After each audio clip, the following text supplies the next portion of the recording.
Welcome to Poetry Aloud Presents. Today we're going to be looking forward with Hindsight. Now that's a good title for this year, don't you think? It's almost as if we thought it up last year in advance with Hindsight looking forward. Anyhow, today Poetry Aloud is presenting to you Katy Gearing, Michelle Mother Hubbard and Paul Carbuncle. Guest appearances from Dixie, Cat, random intervals obviously, and I'm Lytisha Tunbridge. So I'm just going to hand you over to Katy now, who's going to introduce herself. And yes, Katy Gearing. Hi, I'm Katy. When I'm not writing poetry, you can often find me procrastinating by trying to do embroidery and often pricking my fingers at the time. Lovely, Katy, thank you. And next up, I'd like to introduce Michelle Mother Hubbard, known to many of you, I'm sure. Good evening. Yes, Michelle Mother Hubbard, poet, storyteller, African drummer, try it photographer, try it artist, drawer, sketcher, love gardening, grandchildren, grandmother to 6. So no free time for anything else. It's a busy life you got there, Michelle. Too busy. And poetry as well. Fabulous. Okay, and our musician this evening is Mr. Paul Carbuncle. Hello, yes. When I'm not twanging strings and writing songs and making lovely things like old-fashioned CDs, I accidentally write poetry, apparently. You do indeed. Brilliant. Brilliant. Okay, so what's going to happen this evening? It's not just going to be a dull old boring read around poetry event thing. No. We're going to do a game of consequences, also known as, Paul? The Exquisite Corpse. The Exquisite Corpse, that's it. But you might know it as consequences. You know when somebody writes a few lines on a piece of paper, folds it over and passes it on? Well, we're going to be doing a poetry music version of that. So I'm going to kick off because I can. And then we're going to take it in turns to respond with whatever poem or piece of music comes to mind from the piece before. Okay? So I'll kick off with a poem called Poetry Virus. I wrote this following a Zoom event with a poet up in Scarborough. This is what happened. The poet wrote his poems and then he went to read them. The country was in lockdown, so down the Zoom he'd feed them. But his microphone was a critic. It didn't want to share. Whenever he read a poem aloud, it was distorted to the crowd. It had the poetry virus. It hated rhyming schemes. Every time he read one, sound distorted at the seams. It let him chat for hours. No interference there. As soon as the meter kicked in, the virus would appear. It was the poetry virus. It hated rhyming schemes. Every time he read one, it would distorted at the seams. It let him chat for hours. No interference there. As soon as the meter kicked in, the virus would appear. They tried to adjust the mic. They tried altering the sound. They tried reading standing up or even lying down. But it was the poetry virus. It hated rhyming schemes. Every time he read one, sound distorted at the seams. They altered the type of recording, they changed the order of poem, but every time he started one, distortion kicked in. It was the poetry virus. It hated rhyming schemes. Every time he read one, sound distorted at the seams. Graham was at the end of his tether. He'd done a lot of gigs. Up and down the country with punks and poets and kids. Bad reviews are one thing, you get them now and then. But the microphone was the critic, and it really wouldn't let him in. It had the poetry virus, it hated rhyming schemes. Every time he read one, sound distorted at the seams. Thank you. So I'm going to hand you over to... Okay, Michelle. Poetry. virus, one thing that connects us. Looking forwards, not backwards. In a room full of strangers, it's the poetry that connects us. These Zoom nights connect us all right, and we shine like a bright light. We need each other. Creatively speaking, we're sister and brother. Your electrical energy activates this invisible microphone. We're Zoom poetry Zoomers. Out here, not alone. Outsiders don't understand us, but together, we're never alone. We've shared more with each other tonight than we'd share if we went on a date. The trust and the sharing that poetry brings is intimate, wonderful, great. And now we don't even need to drive home.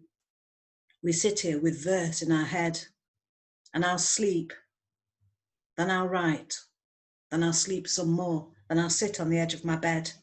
I know that your voice and your verses inspire, and we go away buzzing with a belly full of fire. And I'll yearn for the next time that we find this connection, because our poetry provides the perfect meditation.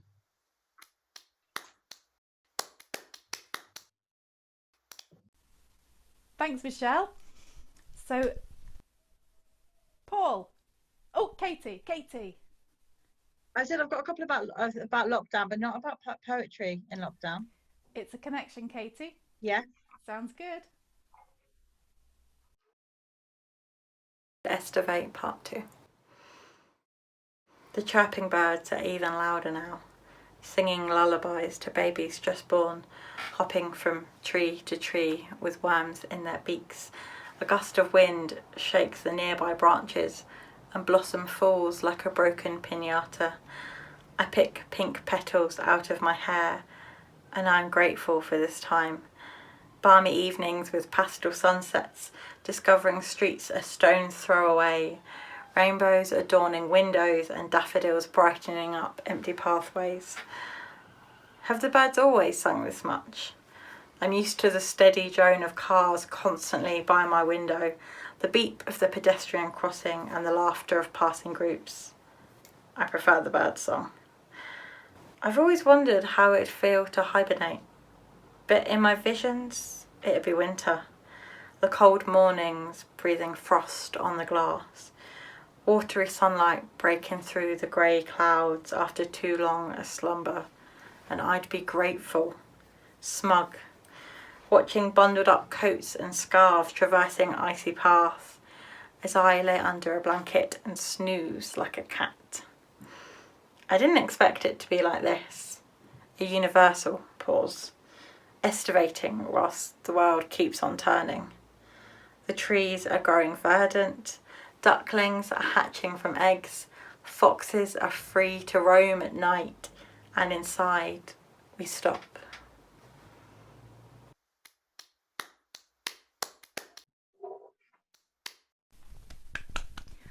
That was great.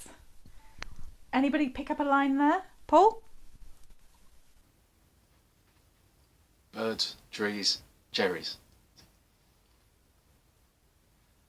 Land of ungratefulness, land of misrule, whose voice is resentment, whose actions are cruel, whose policy is to traumatise, whose enemy is hope. It's a hostile environment and a slippery slope. Kamal dreams of living in his daddy's house in Brum, but he's locked up in Yarlswood with his sister and mum. Oh, we recognise it's desirable to reunite kith and kin, but it's a hostile environment and you ain't coming in. Nicolette has run her cafe since 1994. Now if she can't find a pile of paperwork, they'll show her the door. Yeah, we know you paid your tax all these 25 years, but it's a hostile environment, so what's with the tears? Cherry last saw Trinidad when she was just 5. In her 70s now she sees a prison van arrive. As you appear to have no passport, let us make you aware that it's a hostile environment and your home is back there. Land of ungratefulness, land of misrule, whose voice is resentment, whose actions are cruel, whose policy is to traumatise, whose enemy is hope. It's a hostile environment and a slippery slope.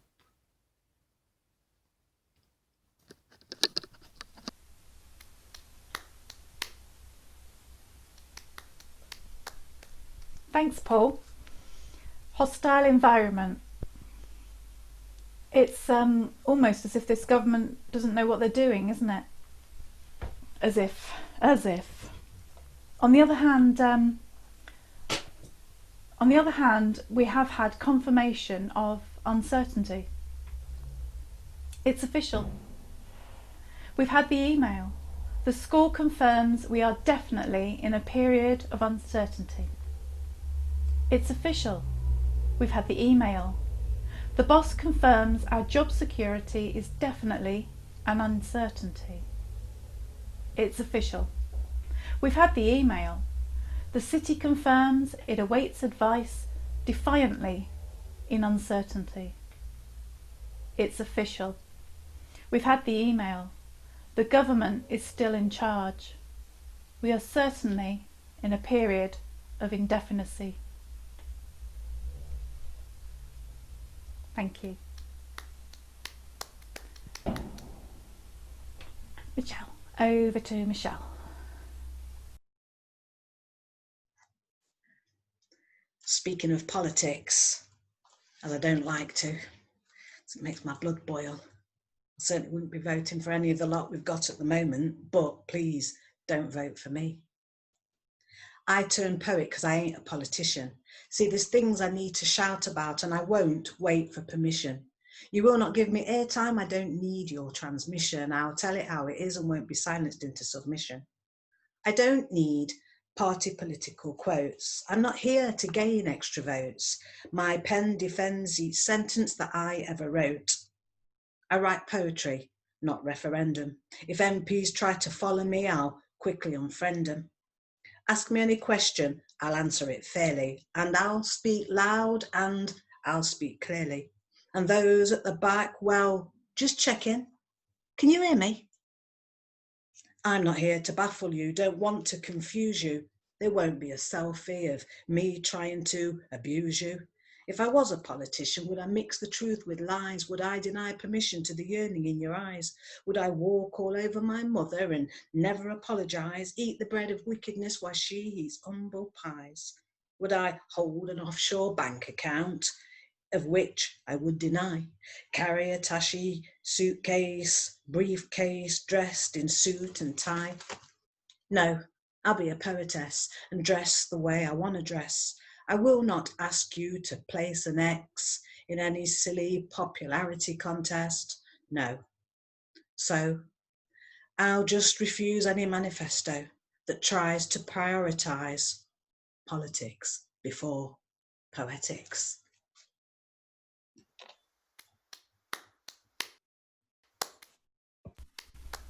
Great, Michelle. Thanks. Anybody got a link to that? Go on, Paul. Go, Paul. Go, Paul. Yeah. Tell us your link as well. I'll get my little bit of politics out the way as well. No politician either, but a little comment, mostly about the newspapers. This is called Their Front Pages. What's the latest front page lie? What packs a tabloid punch? 700,000 foreign kids are claiming free school lunch. They'll demonise the weak and poor. There's no empathy, there's no shame. 'Cause when they call this austerity, it's a cull by another name. Let's have Meghan Markle and Harry stories from your wretched servile hacks. And never mind the food banks, never mind the bedroom tax. They'll means test this, they'll means test that, and then reject your claim. And when they call this austerity, it's a cull by another name. Give us Rule Britannia headlines, then call us lazy shirkers. Blame Europe, blame the unions, let's blame the migrant workers. Make the old and sick jump through endless hoops in a hopeless twisted game. 'Cause when they call this austerity, it's a cull by another name. And when they call this austerity, it's a cull by another name.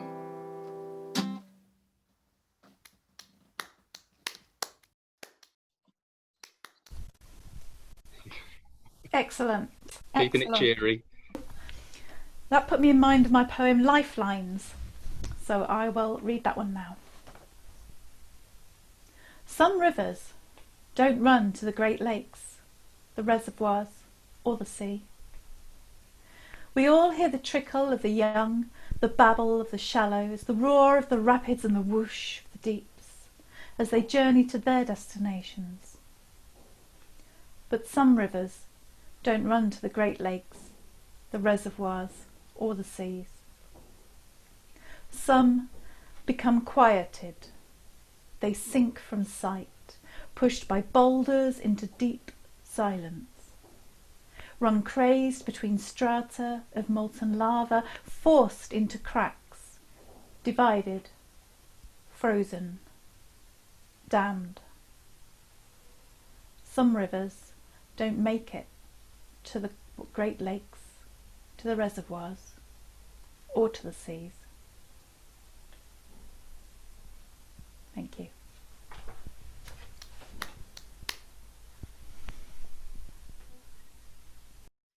Talking of the sea, I grew up next door to a beach, so I find that the sea and the ocean is in my poetry a lot because I'm so landlocked here in Nottingham that I can't help but think about it sometimes. So this one is called Sea Legs. The sea calls to me sometimes, the tide drawing me in, a conch shell to my ear. I hear the whispering coercion. Come home, come home, come home. I could get on a train, be there for nightfall, watch the sun kiss the sea goodnight, watch the moon stretch and begin her day as I end mine. I could be new again. I could start walking, feel the water kiss my ankles, my thighs, my neck, allow it to kiss me everywhere, all at once. Slowly, slowly, I could change. I could become baptized by sirens, come out stronger, come out singing. I could let the water take over, let the algae become matted with my hair, let my feet change to tail and my skin to scales. I could open my eyes underwater. This isn't so bad. This could be peaceful. They'd find me hair splayed, eyes shut, moon pale. Or I could dip my feet in the water, shudder at how cold it is, and run away. Look back, contemplate, and carry on. Not today.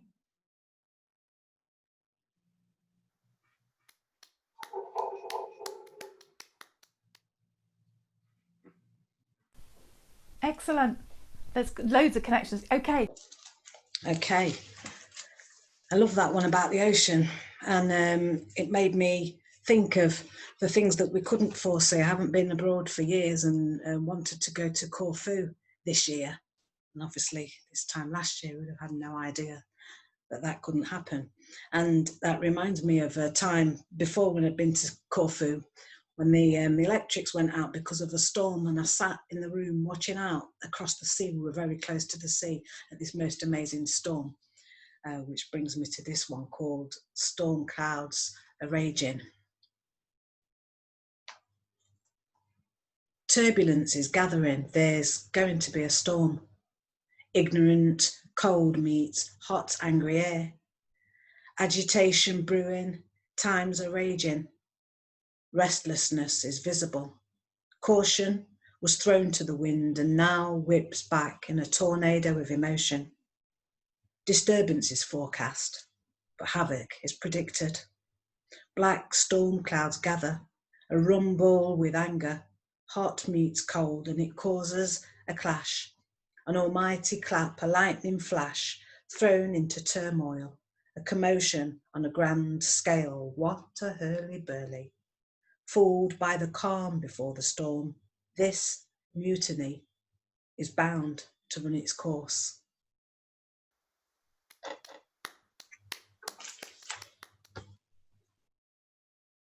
Excellent. Who wants to jump in?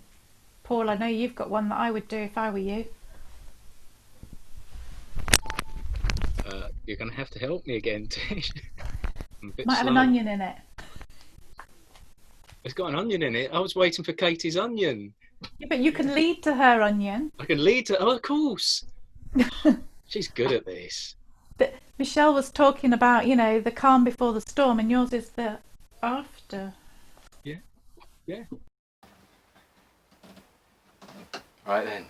Calm before the storm. Let these lyrics speak for themselves, I hope. Chopping an onion.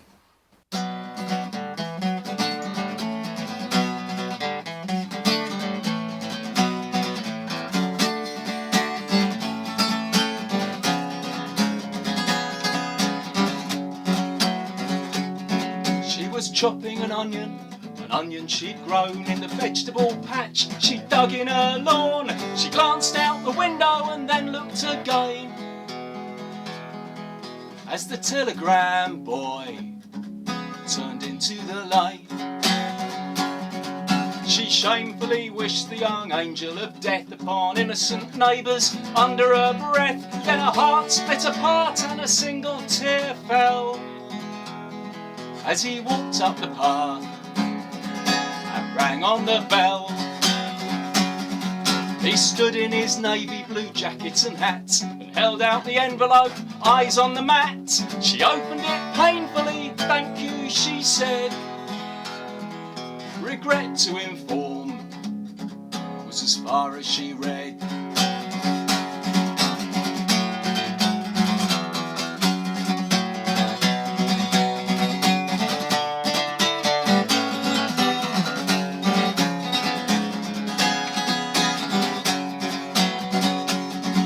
Rereading the words as she sits on the stair with a cold cup of tea and a howl of despair. It's been 17 hours and she can't understand how her son came to vanish in some distant land.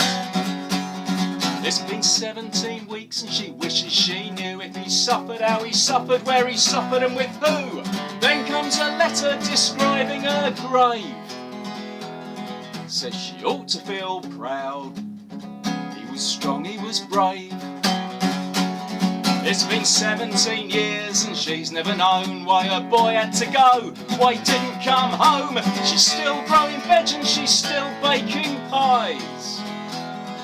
And when she chops onions, no one asks why she cries.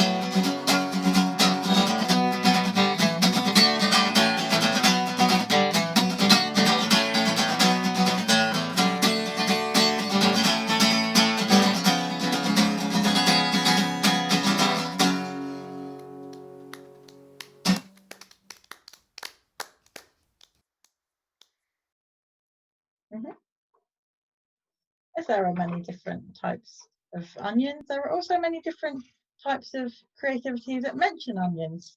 Some songs, some poems. So this one doesn't actually have a title because I tend to write my poems and then think of titles, and sometimes I just sit there for ages and I just don't think of titles. So this is another titleless poem of mine. I spent hours threading this needle, all fingers and thumbs, too frenetic. Tried to silence a black dog barking in my peripheries and tried to remember childhood sewing lessons. 7 years old, scraped knees and gloomless.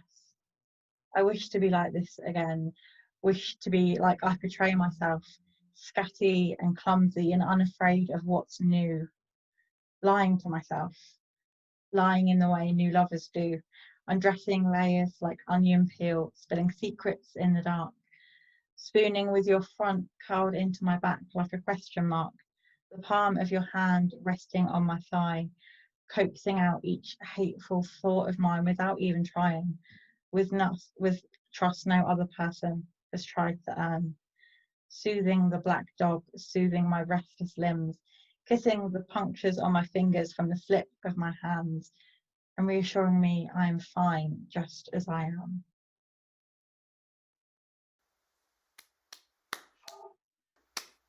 Thank you. That put me in mind of a little snapshot poem I've done during lockdown. So there's two little snapshots. One's of the 16th of April and the other is the 19th of May. So April 16th, 2020. The broken pot, the crying cat, the homegrown crops, the dishevelled bed, the magnification of shadows, sounds of circular saws, the half-seen thing in the mirror. A distant car toots its horn, a dog growls, a row brews. The pages turn unaided. May 19th, 2020. May has been beautiful. The sun has shone gloriously, the birds twittered, the flowers bloomed, and I felt peaceful, alone. Thank you.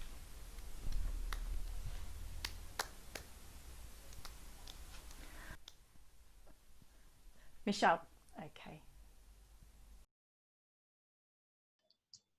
This is called Just Looking,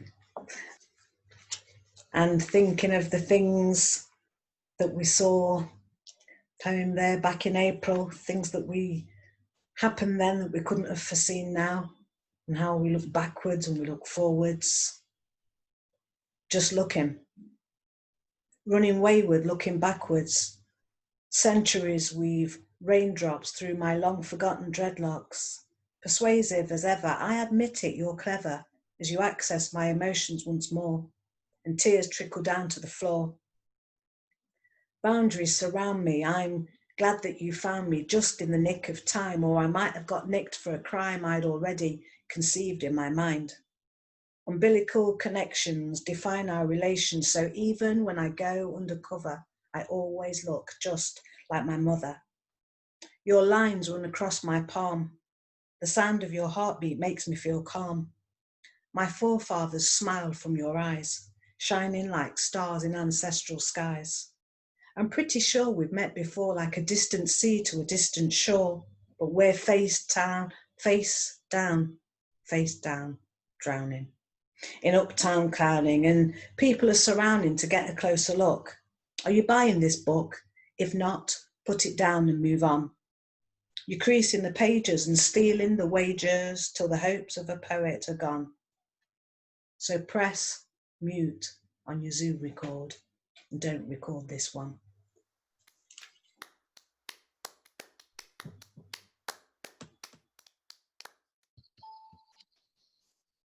But we did, and I think Paul's got one to go. Well, Go. If I can be self-indulgent and just look back as far as I can look back, I've got one.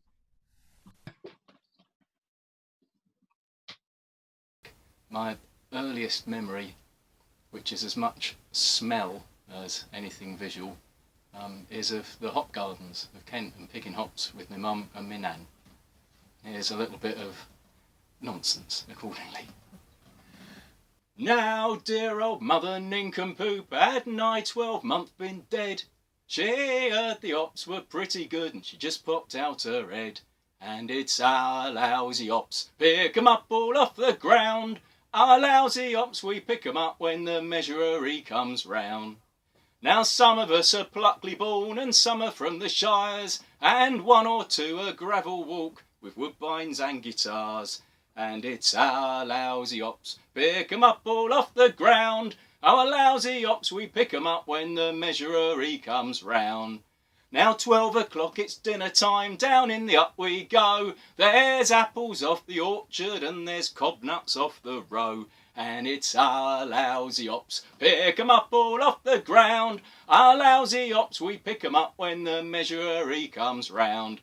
Now half the time we're mucky mitts and half the time half clean. Then it's mostly we're kept waiting till the measurer's come and been. And it's our lousy ops, pick 'em up all off the ground. Our lousy ops, we pick 'em up when the measurer he comes round. Now when he comes to measure, he never knows where to stop. Why don't he just get in the bin and take the sodding lot? And it's our lousy ops, pick 'em up all off the ground. Our lousy ops, we pick 'em up when the measurer he comes round.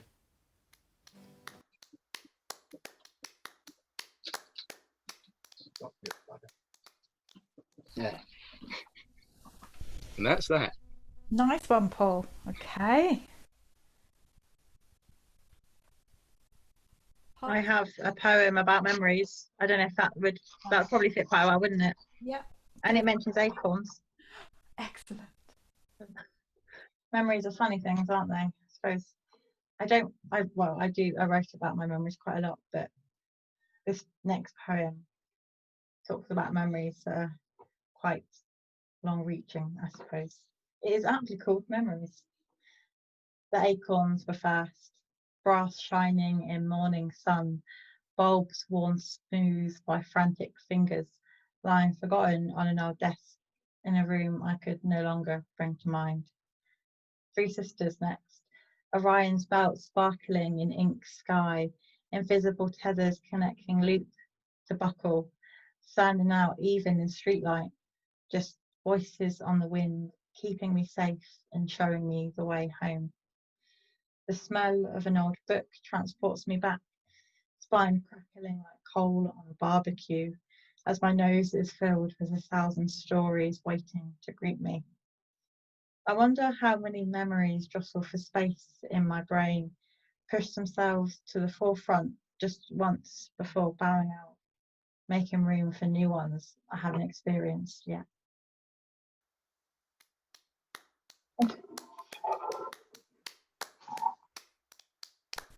Great. I've got one.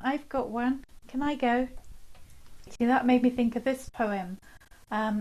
Talking of memories and things you haven't experienced yet. And this poem is called And Yet. She dreams of expansive blue skies. He dreams of fields of grasses waving.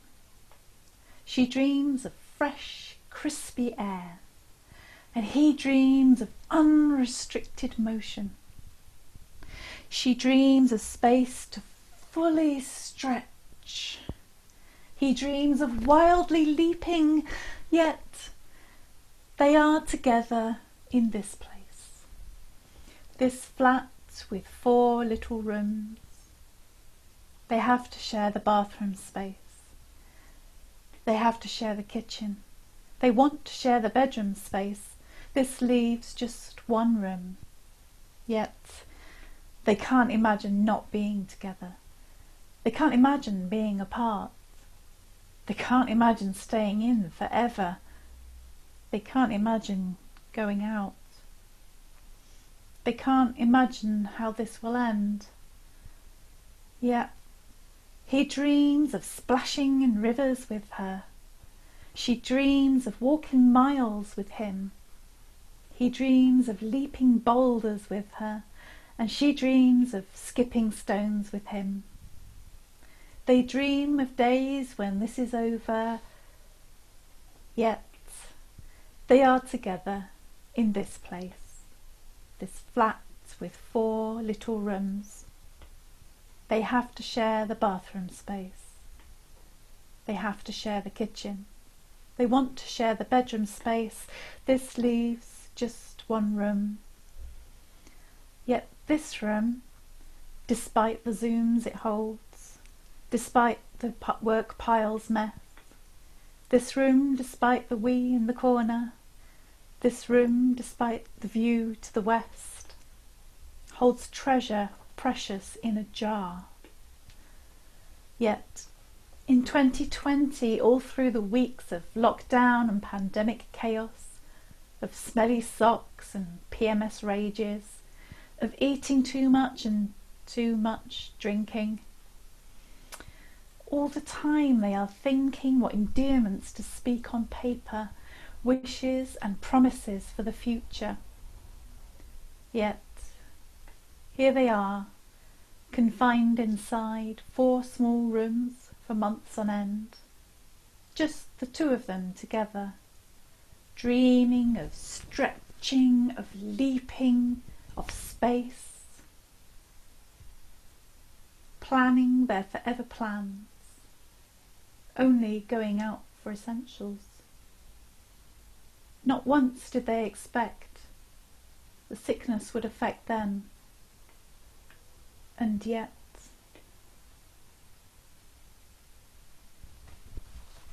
thank you.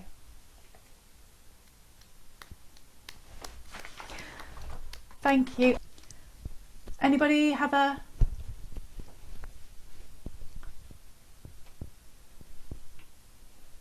go, Paul? I can see it working in your head there. Oh, yeah. It's not a great connection, but it does start in a living room. Excellent. That sounds like it. I have a song that starts in a living room. I suppose you wouldn't know it, except there's a telly in it. This is a song about my granddad, William Cullen.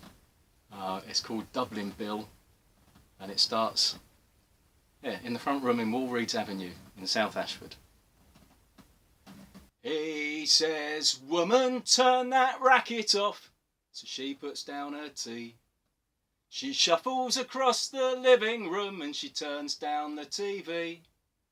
He waits until she's settled back and got comfy with a tray in her lap. Then he glances up and as she lifts her cup he says, "That's not off, that's down. That's not off, that's down."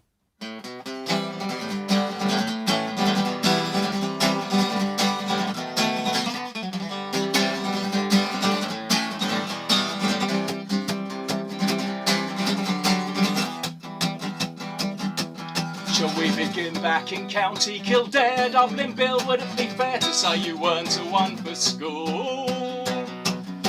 All your bridges swiftly burnt and your letters left unlearned just to tear away. But you could charm them all, nobody's fool. Sooner use your wits than follow any rule. Whoa, whoa, whoa, aye, aye, aye. Aye, aye, aye, whoa, whoa, whoa. You took a girl for a romp in the hay. Dublin Bill at the farm down the lane in a shed. Found some guns in the straw, told your dad what you saw. Read one word of this and we'll all be dead. Father said, "Here's a clip round the ear, now off to bed." Whoa, whoa, whoa, aye, aye, aye. Aye, aye, aye, whoa, whoa, whoa. The next morning you put on the boat. Dublin Bill bound for London to live with Auntie May. When you find out she ain't real, you don't know what to think or feel. Then 2 ladies of the night kindly say it's okay. If you want, you're welcome to stay. Whoa, whoa, whoa, aye, aye, aye. Aye, aye, aye, whoa, whoa, whoa. And they taught you to read and to write. Dublin Bill slowly taught you to write and to read. Then the press gang it down, combed the streets all around. They said, "Paddy boy, you're just the kind we need. Yes indeed, you'd be better off in khaki than in tweed." Whoa, whoa, whoa, aye, aye, aye. Aye, aye, aye, whoa, whoa, whoa. It's the bomb disposal unit for you, Dublin Bill. Bomb disposal will suit your steely eye. Soon you're shaken to the core, can't do the job no more. When you see your new best mate blown sky high, God you cry, Jesus Christ, there ain't no bleeding way to die. Whoa, whoa, whoa, aye, aye, aye. Aye, aye, aye, whoa, whoa, whoa. Now Now you're settled down in Ashford, so it seems. Dublin Bill and showing films at the flea pit keeps you calm. You wedge your Chiswick girl, got one young Patrick, one young Pearl, but you're a tearaway. So now you're winning charm, or is it smarm? Don't belong at home, but down the Denmark Arms. Whoa, whoa, whoa,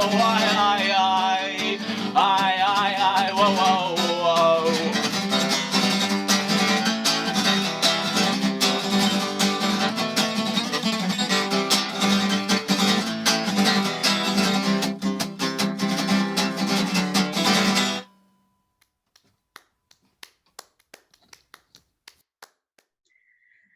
Down at the Denmark Arms.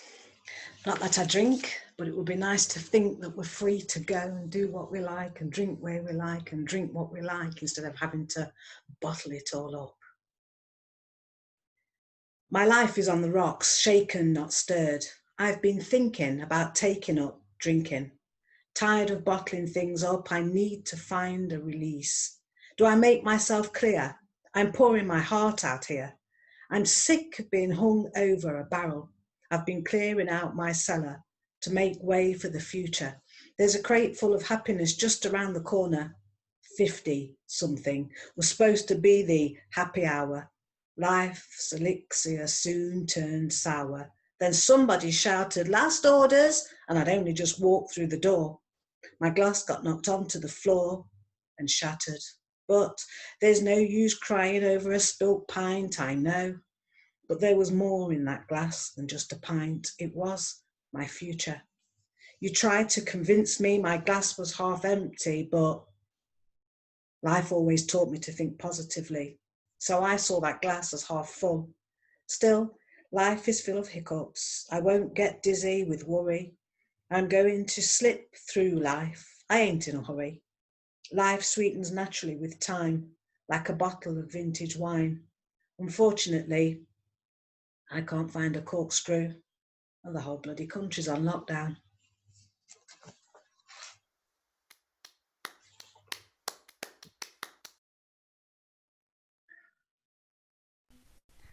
That was great, Michelle. Has anybody got something they want to come in with? Katie? I think none of us expected 2020 to go the way it has gone. And looking back at last year and how different it was and how weird this year has been in comparison. So, this one is called Winter Returns. Whipped cream clouds whisper across the sky, the afternoon light paling as the hours pass in anticipation of a watery sunset. Winter isn't here yet, but the bite of the wind on our reddening cheeks reminds us to look for long forgotten coats and scarves abandoned on hooks before all this began, when the year was still in its infancy and our New Year's resolutions were still fresh on our tongues. I plunge my hand into my faithful coat's deep pockets and curl my fingers around decaying paper receipts, ink faded at its crisp folds but clear underneath. Bills for restaurants and museums enjoyed, recalling hugs punctuated with fragrant hair, sharing food, holding hands and walking close enough to bump shoulders. I miss the firmness of my loved one's arms around me, kissing on cheeks, and the reassuring squeeze of a hand that tells me it'll be okay. I wish, as with all things, that I'd taken it in a bit more, remembered each touch and held on for a few more seconds.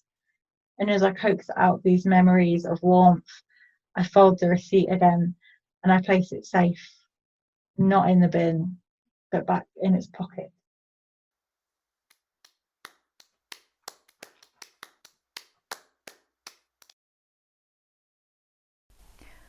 How it was last year was quite different, I have to agree, Katie. It couldn't have been more different, to be honest. So I think it's important that we do something that we enjoy, something that makes us happy. So I've written a little guide called How to Dance Alone.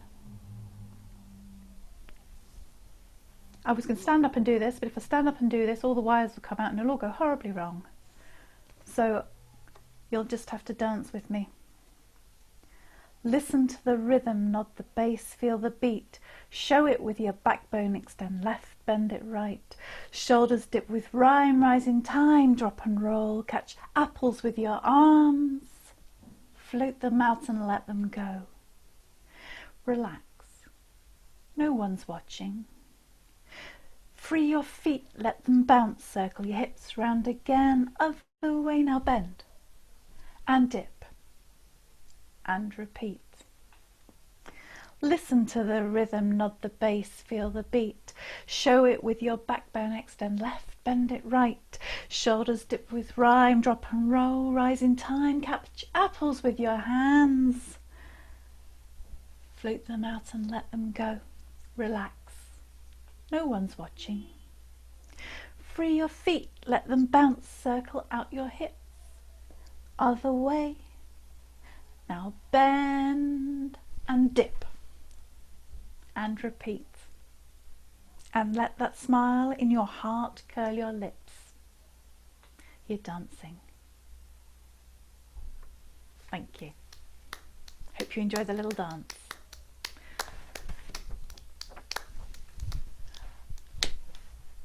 Okay, if you'd all like to unmute yourselves for a moment. You're sure no one's watching, aren't you? I don't care. I really don't care if anyone's watching or not, to be honest. I would just like to say a really big thank you. I hope you've all enjoyed watching this. It's been a journey where we've gone back to the hop picking in Kent. We've been off to the seaside with Katy. We've talked about emigration and immigration and what it's like to feel like you're not heard and to shout up saying that you want to be heard. We've been dancing. We've done all sorts. We've done all sorts today. It's amazing. And isn't it interesting how we all came with a set of poems or songs and there was a connection. There was always a connection, whether it was an onion peel or a bird in a tree or what it was. There was a connection because we are connected. We're striving to stay connected and enjoy it. So I would just like to give my thanks to Michelle Mother Hubbard. A big round of applause. Thank you. You can catch Michelle at Blackdrop and you can look out for her. Do you have a website, Michelle? No, so I've got. Okay. But if you find Blackdrop on Instagram, we have some Zoom drop events coming up. Excellent. Keep an eye out for them. We'll put a load of links at the end anyway. And Katy Gearing, thank you very much.